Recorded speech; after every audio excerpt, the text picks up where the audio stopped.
Bonjour, je voulais vous refaire une petite vidéo au sujet d'une chose. J'ai des femmes qui viennent me voir qui sont suivies en PMA, en procréation médicalement assistée, ou qui ne le sont pas encore, mais qui sont dans l'essai euh, de, de favoriser une grossesse. Donc, ce que je voulais vous dire à ce sujet-là, effectivement, oui, j'ai eu des résultats en accompagnant des personnes, mais il y a une équipe médicale aussi qui est là. Et moi, mon rôle dans tout ça, quand je travaille sur ça, ça va être en réflexologie de manière à détendre les zones, de manière à les mettre en accueil, c'est-à-dire à retirer les tensions.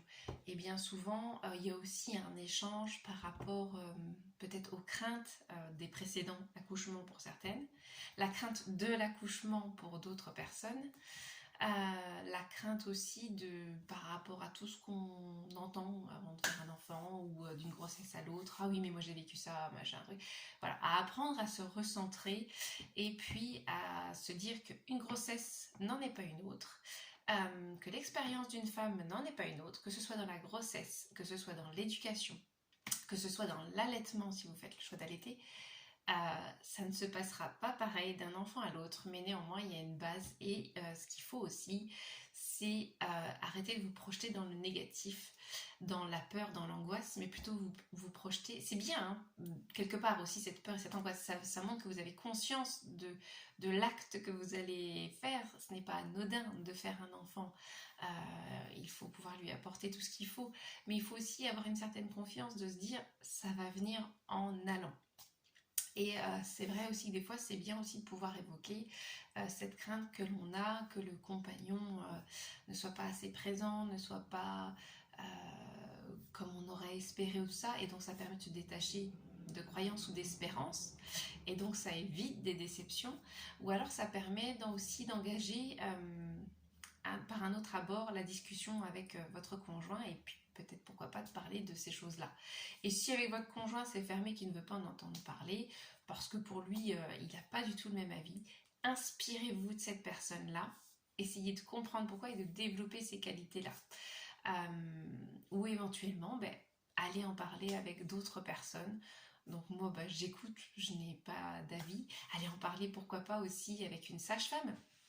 Ça peut être intéressant quand on cherche à concevoir un enfant, d'aller consulter une sage-femme et puis de parler de ces choses-là avec elle. Les préparations à l'accouchement d'ailleurs sont une bénédiction pour pouvoir parler de ces choses-là, de ces questions-là.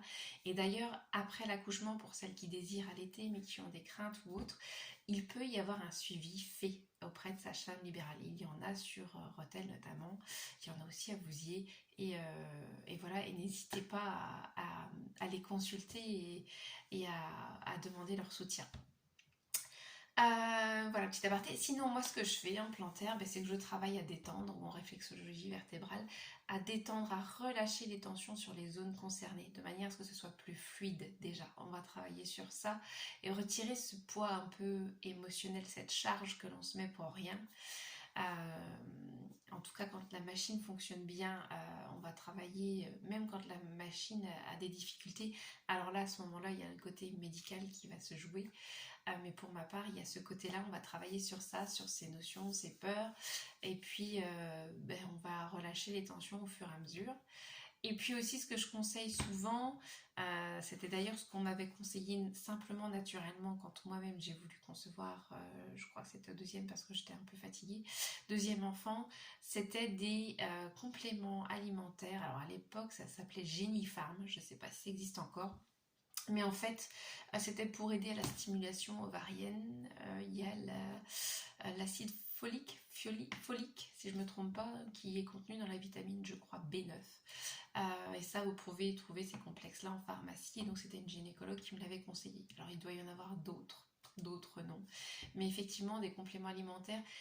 Quand on veut concevoir un enfant, c'est aussi se préparer physiquement, émotionnellement dans ces choses-là, pas être non plus dans la maîtrise, ça va venir en avançant. Mais si vous vous sentez fatigué et tout ça, ça peut faire du bien de faire un complément alimentaire et de revoir un petit peu son alimentation, pourquoi pas en l'alcalinisant, en y ajoutant des fibres et tout ça. Prévoyez votre transit, mesdames, quand le bébé va prendre la place. Ça peut être utile. Et pourquoi pas donc faire des séances de réflexologie pour préparer là aussi le terrain, la détente, relâcher ce nerf vague qui pourrait vous oppresser et vous causer des nausées, des vomissements.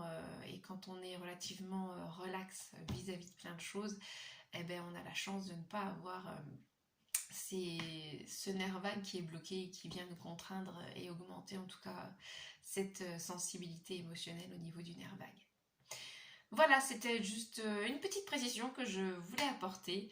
Donc, quand je travaille par rapport à tout ce qui est terrain, par rapport aux personnes qui souhaitent avoir des enfants, je travaille sur ça. Je laisse la personne parler, je l'oriente vers des professionnels et voilà, c'est important de prendre soin de soi et de préparer aussi bien, de se sentir dans un confort, que le petit nid douillet est prêt pour accueillir, ou plus ou moins, en tout cas, on a les bases pour pouvoir l'accueillir. Ce côté sécuritaire qu'une maman peut avoir. Et voilà, c'est pas forcément de la maîtrise, c'est simplement le besoin de faire au mieux, parce que c'est quelque chose qui nous tient à cœur et donc on a envie d'y avoir des bases.